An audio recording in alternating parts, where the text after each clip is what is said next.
As many as half of all school children are bullied at some time in their school years, and at least 10% experience the humiliation and pain of being bullied on a regular basis. Good evening, and thanks for joining us. I'm Patty Satalia, and this is Take Note Live.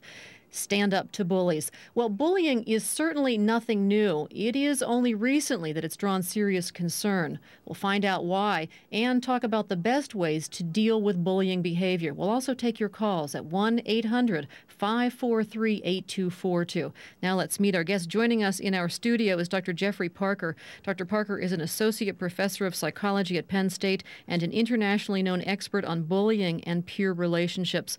Joining us from the Lehigh Valley PBS in Allentown is Dr. George Julkowski, Director of Pupil Personnel Services for the East Penn School District in Emmaus, Pennsylvania. Thank you both so much for joining us. My pleasure.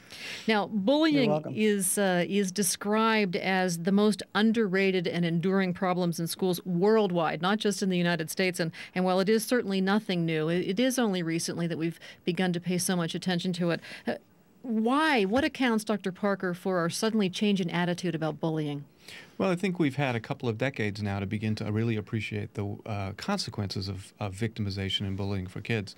And in two important senses. When we're beginning to realize the wide range of outcomes in kids that are affected by chronically being picked on by other kids. And the other thing is that we're understanding that there's a close connection between how social life goes at school and how academics go. So we've come to appreciate that the mission of making kids safe and feeling safe and doing well at school, it connects very important ways to the academic mission of getting kids to understand some of the 3 R's. Okay, and so if children are fearful at school, Dr. Julkowski, my guess is you're seeing kids who aren't doing so well academically. Yes, not only that, they don't do well academically, they begin to have physical problems, and they really start to drop out from school, sometimes not physically, but they just fade in terms of classroom participation. And it's a recognized problem now, where before I think we kept it under the rug for many, many years. There is apparently no agreed-upon definition of bullying, but researchers now say that one thing that distinguishes bullying from other antisocial behavior, I guess, is the impact that it has on its victims. How would you define bullying? Well, you're absolutely right. There's no single agreed upon definition. That's part of the reason why sometimes it stays below the radar for many individuals. But there are some key elements that we can come to some agreement, not only in terms of the impact and on the kids, which is damaging to self-esteem, but also bullying has certain key features. It's often a behavior directed towards the most vulnerable of our children, either kids who are vulnerable for physical reasons or for size reasons or reasons of their age or intellect. And the other really important element of bullying is that it's the kind of behavior that takes place repeatedly and chronically. There's no kid that's going to make it through middle school without an embarrassing instance or incident or some other gaffe that they'll remember for many years. But what we're talking about and what's critical to understanding bullying is the kind of repeated, chronic, targeted, intentional victimization and harassment. So a slight or a rebuffing by someone who you ordinarily get along with wouldn't be characterized as bullying. No, that's right. And in fact, it's important to make that distinction because many kids hide behind that. They attempt to say, well, it was just a joke. What are you getting all worked up about? It was just a joke. And there are many jokes, and there are many times when kids do some jokes that would strike the rest of us as a little bit cruel or embarrassing. But what people are worried about are when those jokes are constantly directed to the same individual, and they're done so intentionally, and they're done so with a kind of repeated long history, and that individual is vulnerable. The kid who wouldn't be... The one thing I'd like to add... I'm sorry, Patty. Go ahead. The one thing I'd like to add, too, I know that there's no single definition, but I would like to highlight, too, that it is deliberate hurtful behavior. And I think that goes along with what Jeff's saying, and there is an imbalance of power. In terms of, before you said 2 kids pushing each other and so forth, that may not necessarily be bullying because there is a balance of power there, but it's an imbalance of power, and it is deliberate behavior. Taunting, pushing, rumors, all of those things seem to fall under the heading that are usually agreed upon. The interesting thing is that in the olden days, we used to think of bullying as a bigger boy shaking down a smaller boy for his pocket change. But of course, bullying is actually something that both boys and girls do. I'll begin with you, Dr. Julkowski. What kinds of bullying are girls more likely to be engaged in, and what kind are boys more likely to be engaged in? Well, the psychologists call the things that girls do are relational bullying. You know, it's the passive. I'd almost say sometimes it's sort of insidious behavior, social alienation, social targeting. The boys have a tendency to become somewhat more physical with their types of bullying, and more boys bully. And you'll find also where boys will bully girls, but it doesn't happen the other way very often, where girls will bully boys. So the one thing to be noted, however, what's happening today is that girls' acts of bullying are becoming more physical, and we're reading, and there's a lot more research about that than there was just a few years ago. Speaking of more research about that, we have on the line from Hershey, Pennsylvania, Dr. Cheryl De La Sega, who recently wrote a book, Girl Wars. Tell us a little bit about the book and what prompted it. Well, I wrote the book as a kind of outgrowth of my first book, which brought to my attention a lot of stories about friendships between adolescent girls that were extremely hurtful and had serious consequences for the girls involved. And that made me very interested in this idea of just what was described as relational aggression, or the ways that girls tend to be hurtful to each other and bully each other. And so that was the beginning of the book. Is there a certain type of girl who is more likely to bully than others, Dr. De La Sega? Actually, I think it's a bit of a stereotype to think that there is one girl who's going to be the bully, because oftentimes girls will change roles. You know, today's victim may become tomorrow's bully as kind of a retaliation out of being hurt herself or being aggressed against. And the dynamic underlying the girl who bullies, the girl who is the victim, or the girl who watches, who's another important player, the bystander, all of those girls have low self-esteem, they're afraid, they don't speak up, and they aren't authentic and acting in a way that is their genuine self. They're acting out of a position of wanting to, I think as was mentioned before, manipulate or kind of get someone else to do something that they wouldn't normally do. And the victim doesn't have the confidence or the belief in herself to either walk away or, not accept that behavior. The truth of the matter is, well, half of all school children will be bullied at some time in their school years, and 10% face this on a daily basis or on a regular basis. Most children don't actually experience it firsthand, but do witness it all the time. What is the impact, Dr. Parker, on the bystander? Fear. There's no other way to put it. The number of kids who are chronically bullied is really only the tip of a large iceberg of kids who experience intermittent or other sorts of embarrassing things. And the most important thing is that for every one kid who is victimized, obviously, there are several bystanders around, important individuals, but bystanders around who look upon that incident and say, that could be me. So it's almost universal in the middle schools and junior highs that I work in, that kids believe they, at almost in an arbitrary way, could be the very next victim. So there is a chronic fear that pervades in many cases, even though those kids realistically are never targeted. Dr. Julkowski, harassing student behavior doesn't spontaneously appear in middle school. In fact, it has its origins in elementary school. It peaks in middle school, and it may even diminish but not entirely disappear in high school. How important, with that being the case, is it to nip this in the bud in the elementary school, and what sorts of things do you do in your school to do just that? Well, it's very, very important. And actually, our program is in its 5th year, and we have probably spent more time on our elementary level students, to include kindergarten kids. And we start very early in talking to them about the types of bullying, why do kids bully, why are some people bullied, how do we stop the bully, and what are you supposed to do? We teach them very subtle but important lessons, but we're starting with the kids very, very early. And just to make a comment about what was said earlier and what Jeff was talking about, The important thing to know about bullying, particularly in the schools, is that adults probably only see about 30% of the acts of bullying, but you have to remember that kids see or participate or witness 100%. So we really have to work with the kids at a very early age so they know what it is, what's going on, and what they're supposed to do about it when they see it.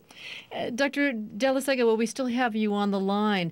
The interesting thing about that is that according to a recent survey, 71% of school children in middle school felt that when adults were around and bullying or teasing was going on, they more often than not ignored that behavior, and students uniformly would prefer that they intervene. Tell us a little bit about your research on that aspect of this problem. Well, my work with girls suggests that, indeed, that oftentimes behaviors that go on are sort of excused as typical girl behaviors. There was an article in the New York Times last year that said girls just want to be mean, and so labeling the behavior as just a passing phase or something that every girl goes through, or it's because someone is jealous, is kind of overlooking a really important issue, which is that there are enduring hurts that occur. Probably every woman out there who's listening can go back to a point when she was hurt in these formative years, and it makes a lasting impression. Plus, it's linked with all kinds of problems like eating disorders and depression for girls. And for that reason, yes, girls do want adults to intervene, and when they want to feel safe. They don't feel comfortable watching this dynamic. They don't feel comfortable. Even the bully, while she may seem very confident, she's not comfortable. She's always launching the preemptive strike so that nobody is going to focus in on her and, perhaps her shortcomings. So all of the children that get involved in this dynamic are insecure and wanting to learn a better way. I think they really do want to find alternatives to the behavior that they see going on. I want to follow up on that in a moment and talk maybe, if we could, about popularity for a moment. But first, I want to give our phone number. It's 1-800-543-8242. If you're just joining us, our guests in the studio are Dr. Jeffrey Parker. He's an associate professor of psychology at Penn State.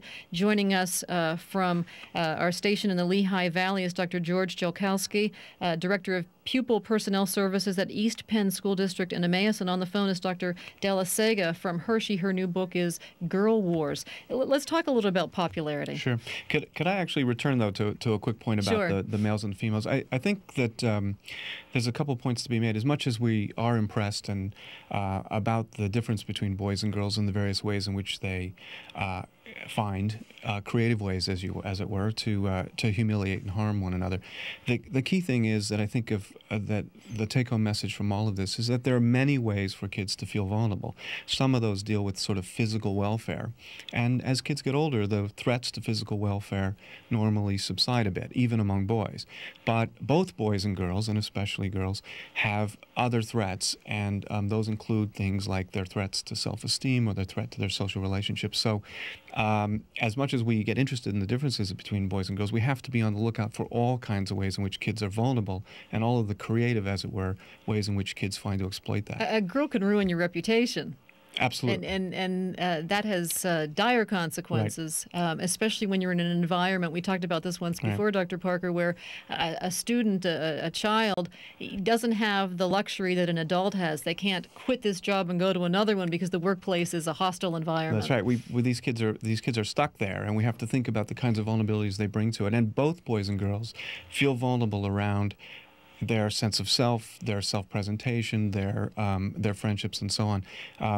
There's different creativities that boys and girls use, and some of the boy aggression is a bit more obvious. But I think the key thing we've taken away from all of this is that there are many ways in which kids can be victimized, and we need to recognize those. Okay. Real quickly, I want to give our phone number again. It's 1-800-543-8242. I want to follow up with Dr. De La Sega and go on to some other phone calls. What's some take-home advice you have for girls who may be in the situation they are bullied? What are some tactics that they can use? And what advice would you give to their parents?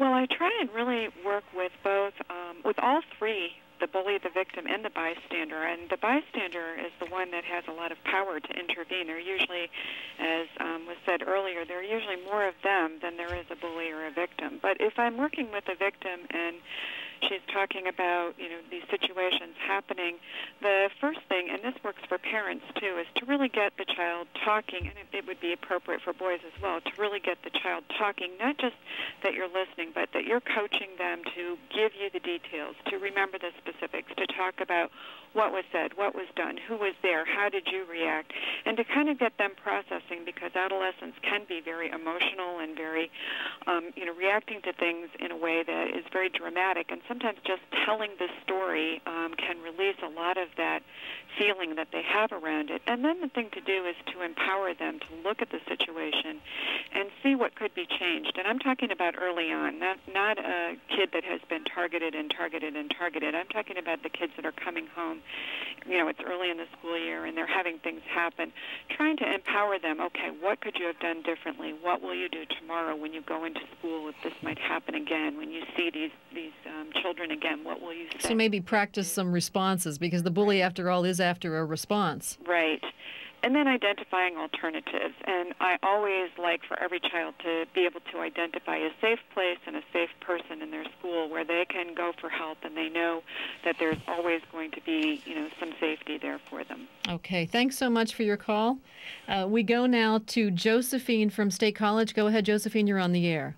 Hi, my name is actually Dr. Josephine Perrone, and I'm calling from the Second Mile, and I just wanted to build on the comment that some of the comments that have been made about the fact that there is so much when an adult intervenes, that can make a dramatic difference in what's happening in any school setting or any setting where children are being bullied or victims of bullies. The Second Mile is a nonprofit service agency, and one of our programs is called PEAK, which stands for Prevention, Education, and Awareness for Kids. And we have just developed a curriculum package, actually based on the work of Dr. Parker. In our conversation several months ago, the thing that struck me most was this notion of changing the culture. And so that's really a key piece of this kit that we've put together in an attempt to help children develop strategies. The kit is targeted for middle school students that might help them take some control, especially those onlookers, but also provide some strategies and materials and devices for school teachers, counselors, anyone who works with groups of students to help shift that culture. Okay, thanks so much for your phone call. I'd like to make a...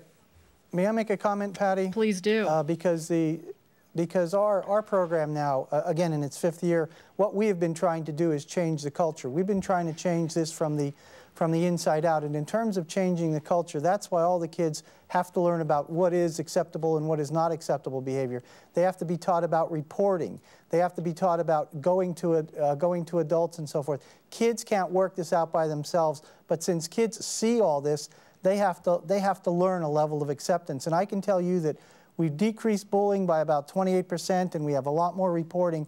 But the two things that we have done in over 4 years is we've created awareness and we've created a common language. And it's taken that long to do that, but we have really subtly changed the culture over that time as to what is acceptable in a school setting and what is not. We have very little influence over what happens outside of school and in a home, but we have a tremendous amount of influence as educators as to what we will accept and what we'll not accept within our buildings. And part of that, however, is educating the parents about what we will and will not accept. In fact, you have a bully box in your school, don't you, where kids can anonymously, I think, say if they've been bullied or witnessed bullying? We have that, and we have an anonymous tip line and call lines that we use, which are tremendously effective.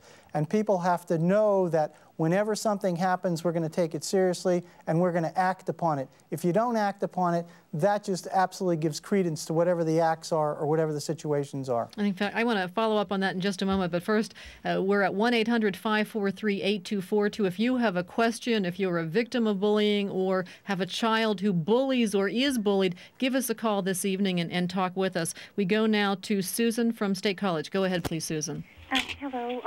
I would like to kind of segue on what your guest was saying about finding out what is acceptable and educating people about what's acceptable within the school buildings. And I'm wondering if there have been any studies or anything about teachers or other people in authority who really exhibit a lot of characteristics of bullies. My children both witnessed it, and in one case experienced a situation where there was an incredible amount of what I would call psychological bullying. By an adult?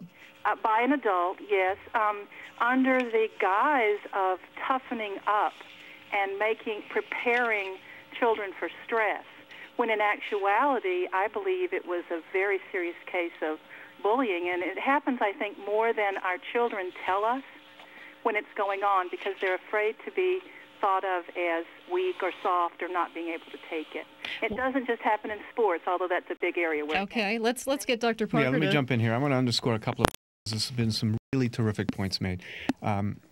Josephine's point about culture and a little bit about the role of adults. First, let me go to Susan's point about the adults. One of the things that George and his school is doing that is really valuable is he made this point about language. And that language applies to everyone in the building who's behaving in a bullying sort of way. By giving kids a common definition, by calling the behavior for what it really is, we'll have to be prepared for the fact that not only will they begin to recognize that in other children's behavior, but we may, and I've been in many middle schools, and sometimes, in some places, in some contexts, I will find behavior that is out of the adults in that building that is worse than the behavior of many of the kids. So calling it where we see it, when we see it, calling for what it is a very important step. And then to go back to the point made earlier about, and so I agree with the caller that that bullying occurs in schools not just among the kids, but sometimes among the adults. And secondly, to go back to a point made earlier about the role of changing the culture, I think there's a couple of points here that we need to do. We first need to do what George is doing and many others are doing, which is we need to begin to define a culture of zero tolerance for bullying. And then I think we have to go further. We're going to need to go beyond the zero tolerance kind of culture to start to build a culture that is conducive to not just the reduction of bullying, but to the development of empathy and compassion and caring and other sorts of positive things. And if schools stop short of that ambition, they will temporarily make a dent in bullying, but they won't eradicate it once and for all. We have a couple of calls stacking up, but Dr. Julkowski, is there some recourse that Susan has if she feels like there's an adult in the school who is doing the bullying? Of course. And I mean, if there's an adult in the school doing the bullying and it's not the principal, then you should be talking to the principal. And if it is an administrator or someone of that authority, then you just go higher up the chain. This is pretty interesting because when we started this about 4 or 5 years ago, we did a variety of studies. We did a study, we did surveys. We did one with our kids, one with parents. We did one with all of our school employees, 700. Our school employees told us that bullying was going on, and they also told us about events where adults were bullying kids and adults were bullying other adults. And this was very startling to us, but it was what it was, and it really opened our eyes as to what was going on.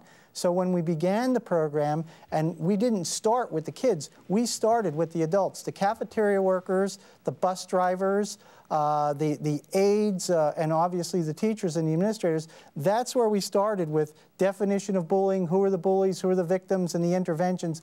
Then we went down to the children after that. So we recognize what that caller said, that there are indeed adult bullies in school situations, not only bullying kids, but sometimes bullying other adults. So kids who grow up bullying become adults in the workplace who bully. I want to do a station identification. This is Take Note Live. I'm Patty Satalia on WPSX TV and WPSU FM. If you're just joining us, our guests in the studio are Dr. Jeffrey Parker. He's an associate professor of psychology at Penn State and an expert on bullying and interpersonal relationships. Dr. George Julkowski is a director of pupil personnel services at East Penn School District in Emmaus, Pennsylvania, and our telephone number is 1-800-543-842. We go now to Tom in Bradford. Go ahead, Tom.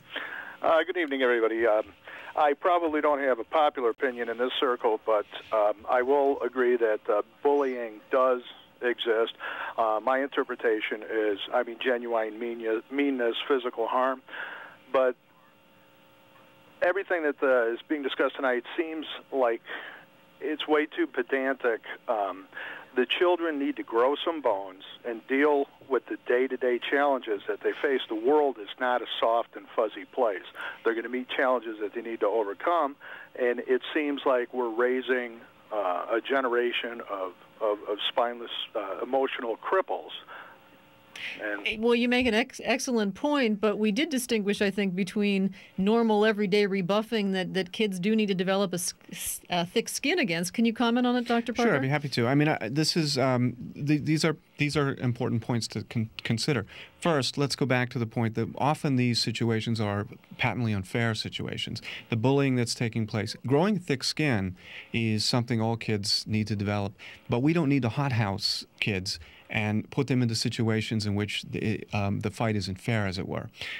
It's important for kids to develop thick skins, and no one will ever eradicate from schools teasing and gossip and things.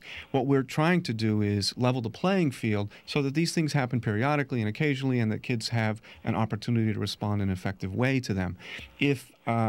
But very often this victimization and bullying takes place and has reached a critical mass before kids have any effective way of taking charge. In that case, it's a patently unfair fight. Let's talk about some of the consequences to the bully. When it is out of hand, that 10% who experience this on an ongoing, chronic, everyday basis. Right. This is the group that I think most people are mostly concerned about. You have to begin, as George is doing and other schools are doing, by saying, look, in our school, we're going to eradicate this behavior because the definition is important, the imitation is important, some social contagion factors kick in. But the most vulnerable of the kids in that school, the kids who for whatever reason strike other kids as different or strike other kids as vulnerable or communicate to other kids a kind of vulnerability, these kids are often not in a position. No one suggests they be left on their own. But what happens to them if they are left on their own? What are the consequences? If they're left on their own, then they're going to end up both with academic and emotional kinds of difficulties. The field is not level for these kids, and they're not in a position. They need some instruction, they need some assistance, they need some people validating what's going on. And I wanted to make this point earlier about the adults. Another really important role for adults in a situation like this is to call the behavior for what it is and to validate for it when children come to you and say, "This is what's happening to me." If it looks like bullying, you need to say it's bullying, and you need to say it's unfair. Now, what are we going to do about it? That doesn't mean we whine and complain. It may mean that we have to be instrumental, as was suggested earlier. But you do need to recognize this behavior, because for so long, kids felt that what they were experiencing was either going to be dismissed by adults or wasn't really anything unusual. And one of the common threads among all of the recent school shootings we've heard about is that they felt that they were bullied and rejected from their peers. Absolutely. By their peers. Absolutely. And there are times too, I mean, there's a very important phenomena that happens in bullying, and maybe this gets to your other point earlier, which is really called the victim scheme. The victim scheme is really, over time, when this happens to you, you begin to say, this is a stable, internal attribute of me. It will always happen. Everyone agrees about this. Everyone thinks the same way. And if this kid wasn't picking on me, everyone else would be. And it's something about me. It's nothing I can change. And out of that grows a kind of helplessness that either explodes or gets kids to sort of resign and withdraw. And that victim scheme is very pernicious. And adults can do a lot to remind kids that some of this is, in fact, very unfair. And it isn't necessary. It isn't about you. Sometimes it's about the people doing the bullying.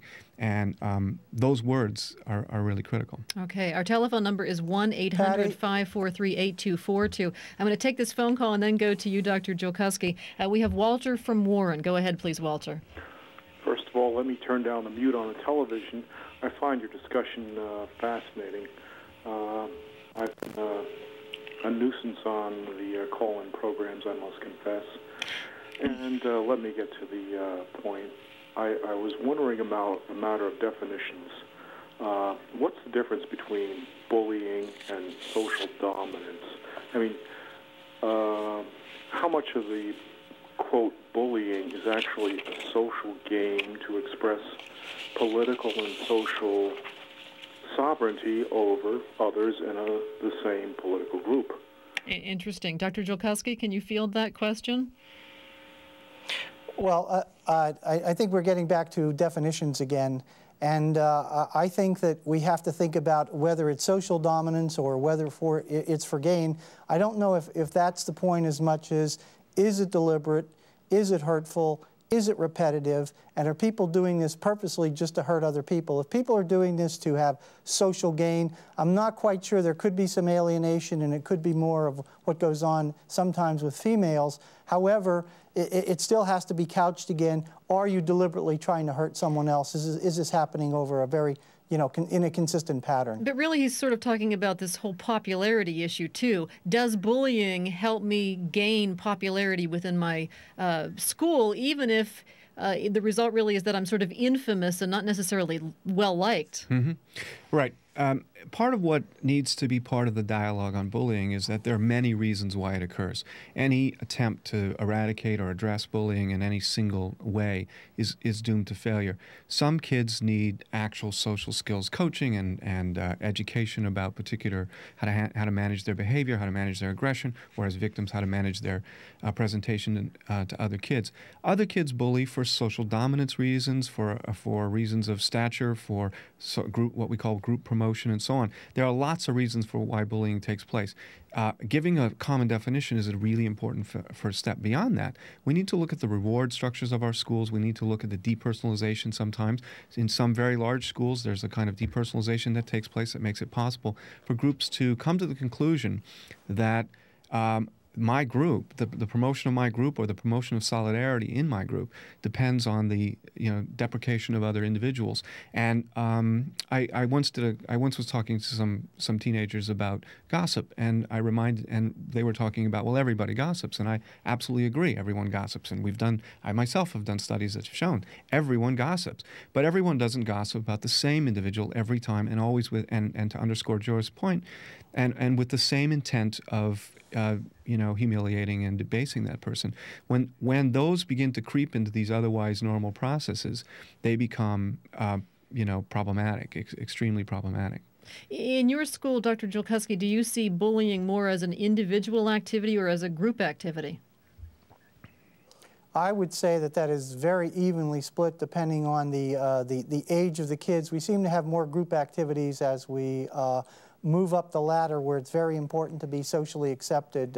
We find more individual types of bullying at probably our middle, lower grades. One thing I want to add here, Patty, I think that's very, very important, that it's two callers back, but about the comment about, kids need to be thick-skinned and so forth. The basic mantra that we have and that people should have is everybody has a right to belong and everybody has a right to feel safe. And if you are infringing on that right of safety in a school, we're not teaching kids about self-reliance, and we're not taking away their ability to stand up for themselves. But in that 10% that Jeff's talking about, they need a lot more to be able to do that. And if they don't feel safe, and we're not helping them because they can't do this on their own, then we're really failing those kids. And we're not talking about taking away self-reliance from kids. We're talking about building that reliance on the system where they can trust other people. You make a good point, and I'm glad you did that. If you're just joining us, this is WPSX-TV and WPSU-FM. Take Note Live, Stand Up to Bullies. Our guests are Dr. Jeffrey Parker from Penn State and Dr. George Julkowski from the East Penn School District in Emmaus, Pennsylvania. We go now to Leah from Phillipsburg. Go ahead, please. How would you stop bullying? I've been picked on since 5th grade, and I'm now in 8th, and I've reported it to teachers and counselors, but they haven't done anything about it.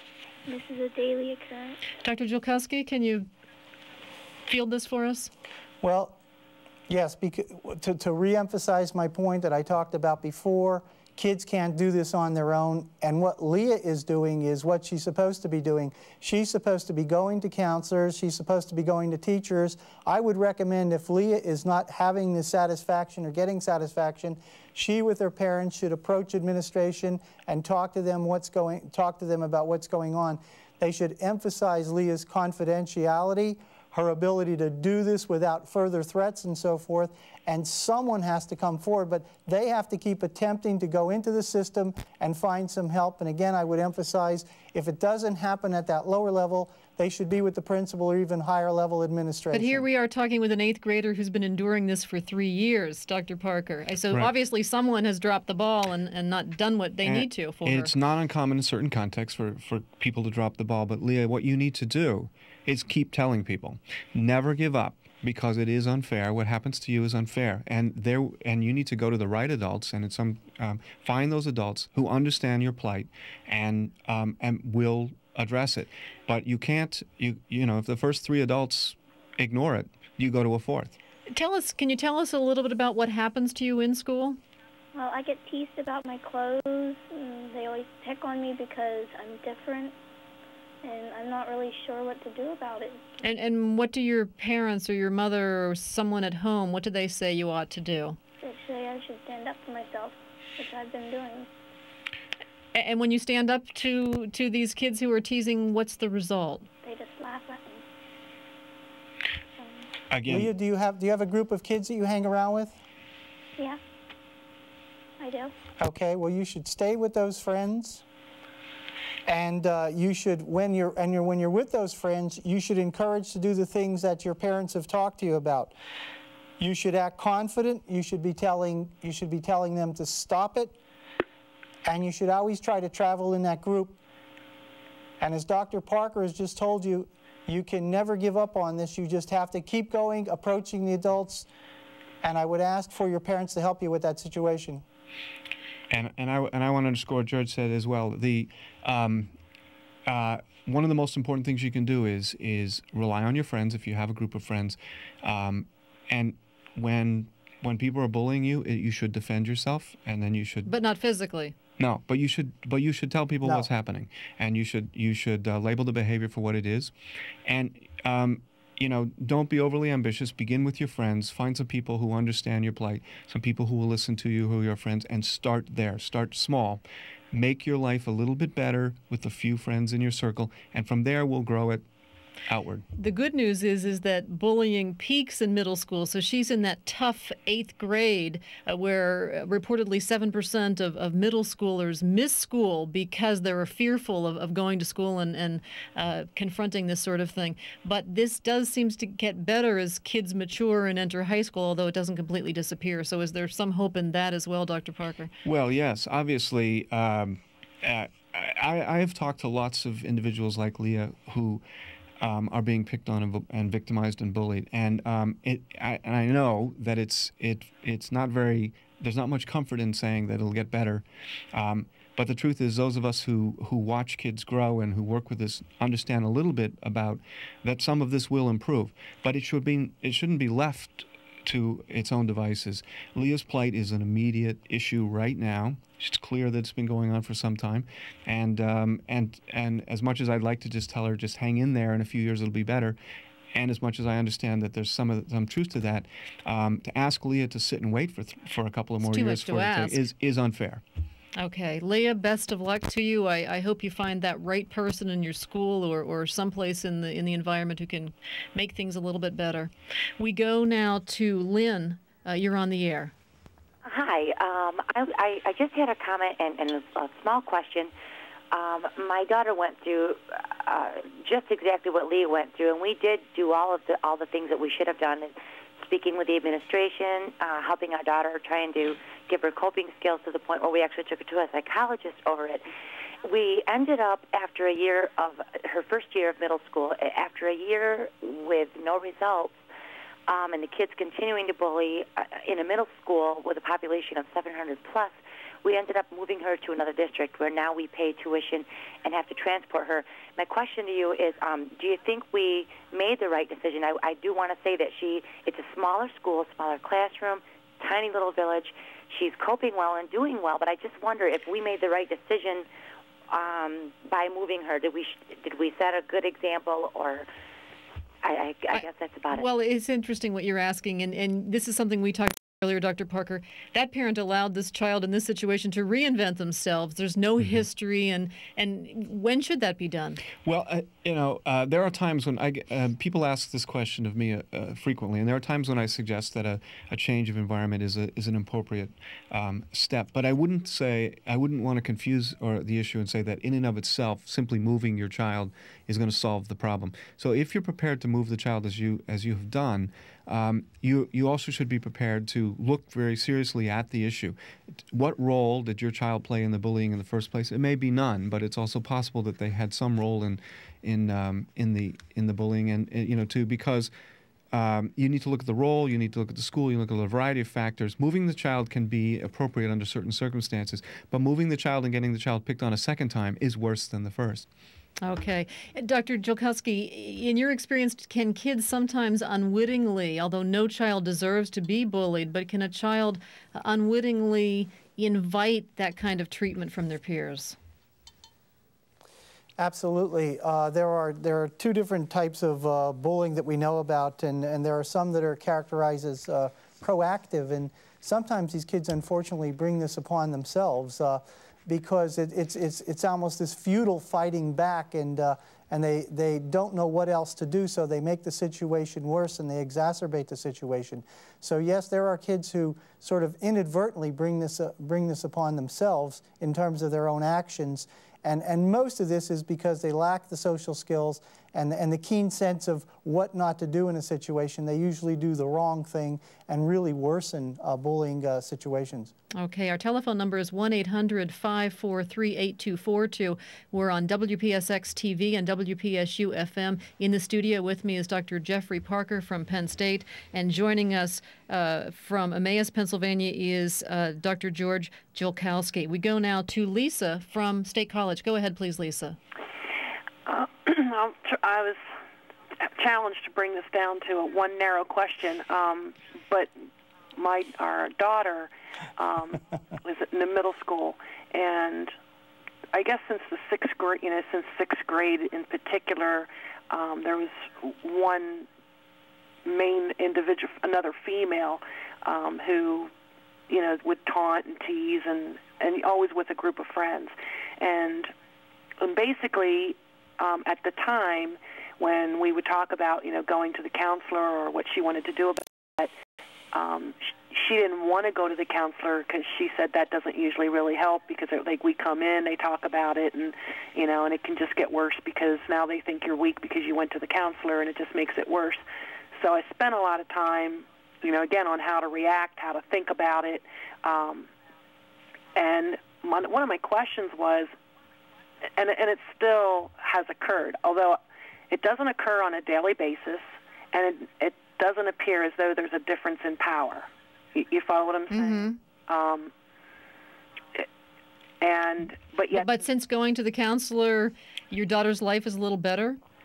No, she never chose to do that, because she had done that earlier, I believe, like in sixth grade, with just, when you talk about the meanness, of other children, okay? But she always had friends, and she always had a social group. Okay, let's see if we can kind of field this. The defining of again, where the bullying is, what could have been done differently, or more importantly, what I have noticed is that there's a big difference between sixth grade and now she's in eighth grade. This individual still.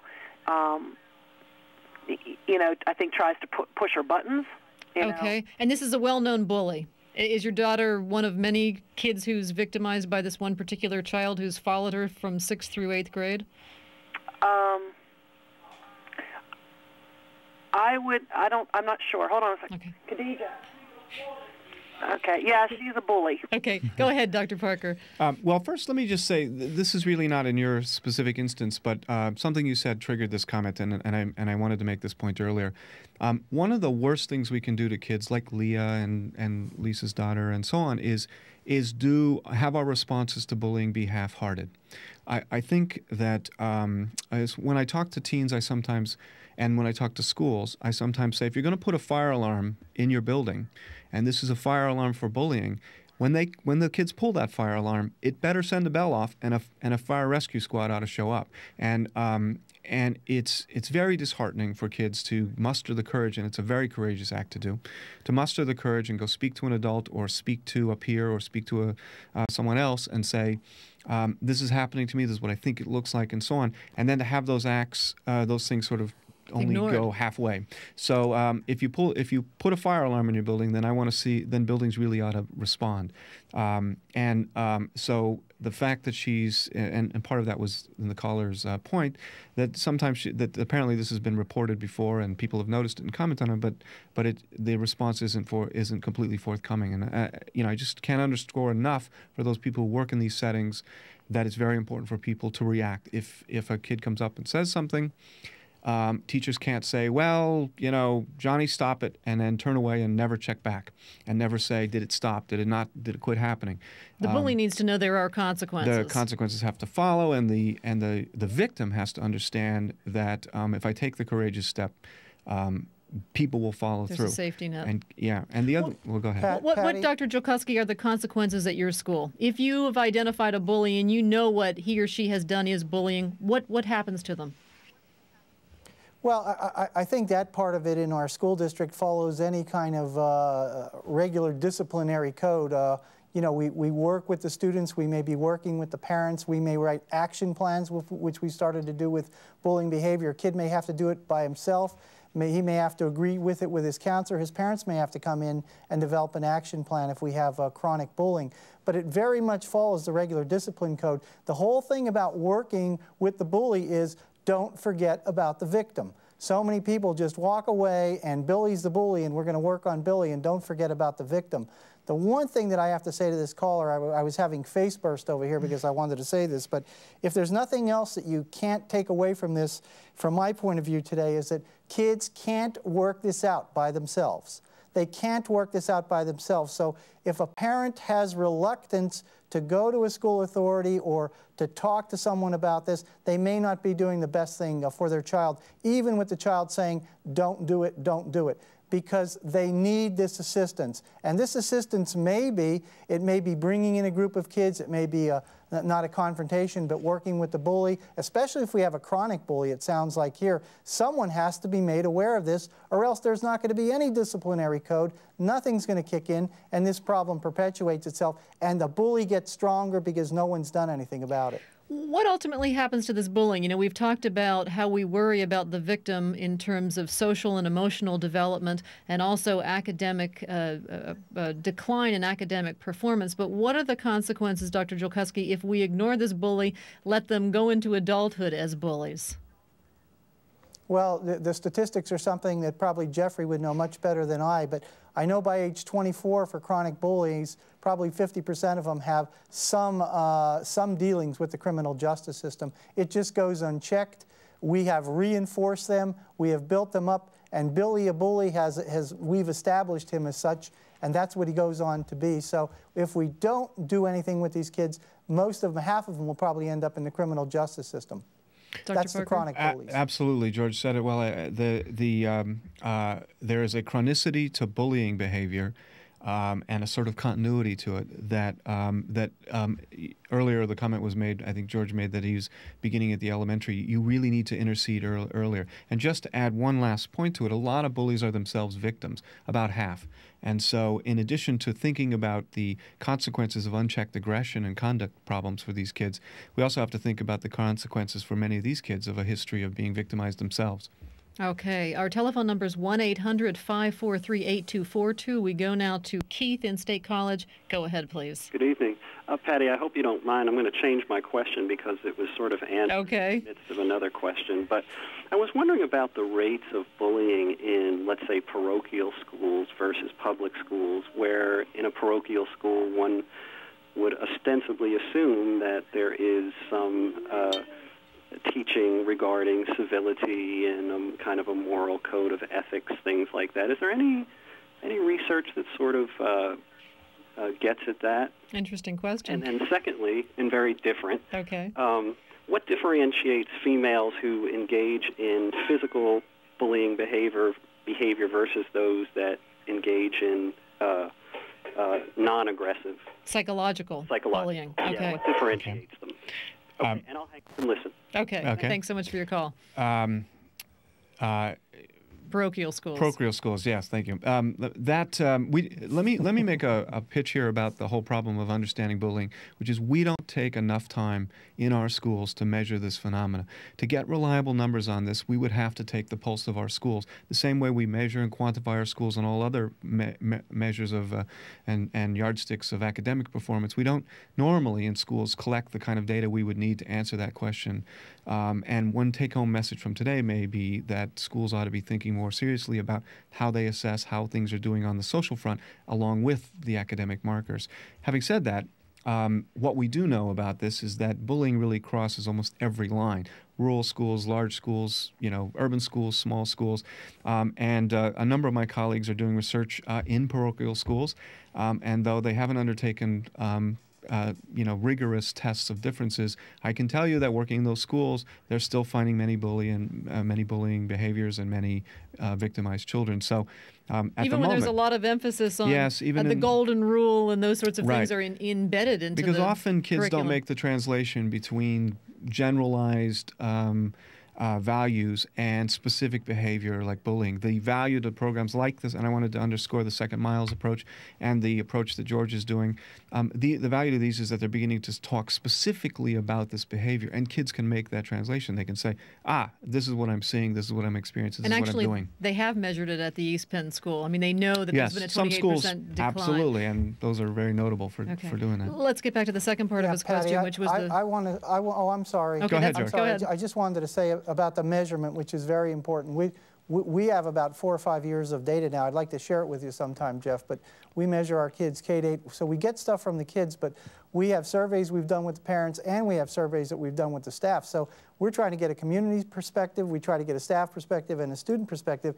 And I'll tell you what, if you don't think you have a problem sometimes, then have the courage to do this kind of measurement and study and do some surveys with your staff to figure out exactly what is going on. And as Jeff said before, this is not a rural problem, it's not an urban problem, a suburban problem. It's a problem everywhere. It's across all sectors. And if people don't believe that, they're really in very severe denial about this problem. Okay. Right.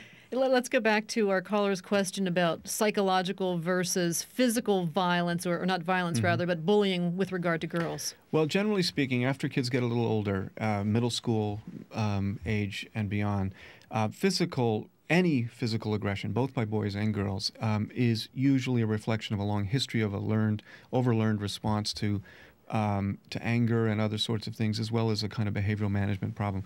The girls who engage in physical aggression often are very different from the girls who eschew physical aggression to engage in kind of manipulative management kinds of behaviors. And what we know about these girls is that the girls who engage in backbiting, rumor spreading, exclusion do so often in extremely skilled ways, whereas the physically aggressive girls, like physically aggressive boys in many cases, are not particularly socially skilled.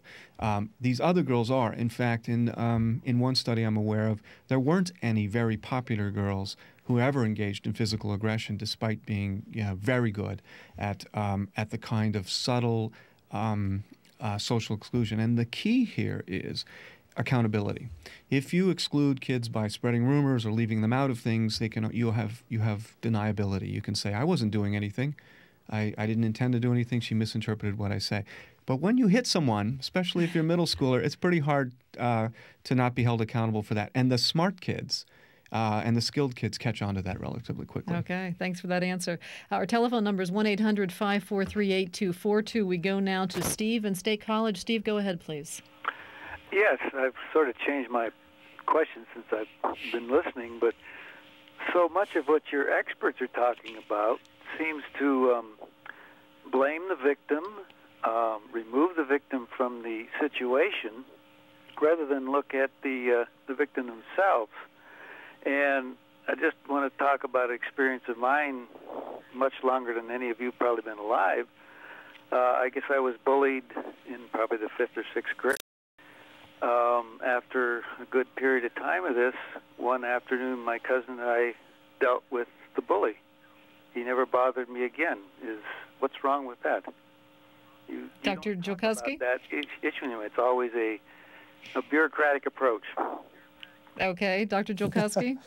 Well, I guess power assertive behavior begets power assertive behavior, and if that takes care of that particular situation, but if we took care of all of our situations like that, or we as adults were to intervene in situations such as that, that would mean that that is okay. That would mean the corporal and the physical types of things and that aggression is okay in those situations, and we really, really want to stay away from that type of behavior, because to go on a little bit further with the last question about the girls, if kids are brought up in power assertive type things where there are emotional outbursts and physical aggression, they're going to have a tendency to go toward that more than they are to ameliorate or try to take care of their problems in other ways. So I don't know if an eye for an eye, maybe in your particular situation, sir, you know, this may have worked, but I would not condone that as a way of dealing with this in the schools or having kids deal with the situation with each other. One of the important things I think you'd both agree with is that Steve enlisted a friend in, you know, as an ally, and I think that's important to nurture those friendships. I'm not sure what the friend did. Well, but we do know that if you could wave a magic wand and put a protective factor around kids for bullying, one of the most effective ones you can, and we still don't completely understand why, is give that child a friend. The most vulnerable victimized kids are the kids who not only picked on by the larger group, but don't have a single other individual. And the numbers around this are staggering. I mean, it's the risk for being bullied if you have at least one friend is something like 8 times less. So having friends is important. And so, Mom, if you have a child at home who doesn't have friends, I mean, that would be an important thing to help them in the early grades, in the elementary grades, nurture and develop those friendships. I want to quickly give some websites with more information about this very complicated topic. The Anti-Bullying Network is at www.antibullying.net. It's filled with all kinds of information. Another is the Colorado Anti-Bullying Project at www.colorado.edu/CSPV, www.colorado.edu/CSPV. When you get to that website, click on Blueprints. And finally, the Europeans seem to be doing a lot of work in this area. Another great website is European Conference on Initiatives to Combat School Bullying at www.gold.ac.uk/EUCONF/, and there you'll want to click on the Netherlands. We have just a couple of seconds remaining. In 10 seconds, some final advice. You know, I think I'm going to take my 10 seconds and say something about the last caller's comment about bureaucratic approaches. I don't think anyone here is attempting to turn this into a bureaucratic approach. I think what we're trying to do is empower individual kids, but we want to wrap a net around those efforts so that those kids can be self-reliant and tackle this problem on their own. Okay, Dr. Jolkowski? A couple of things. Boys and girls bully. Kids can't work this out by themselves. Bystanders must get involved. That's adults and kids. And bullies are not born, they are made. So when we let the behavior escape and it goes on, we just continue to perpetuate and make it a bigger problem than it is. And on that note, we're out of time. Thank you both so much for being with us, and you for tuning in. For all of us here at Penn State Public Broadcasting, thanks for joining us. A copy of the program you've just seen can be purchased through Penn State Media Sales at mediasales.psu.edu or by calling 800-770-2111.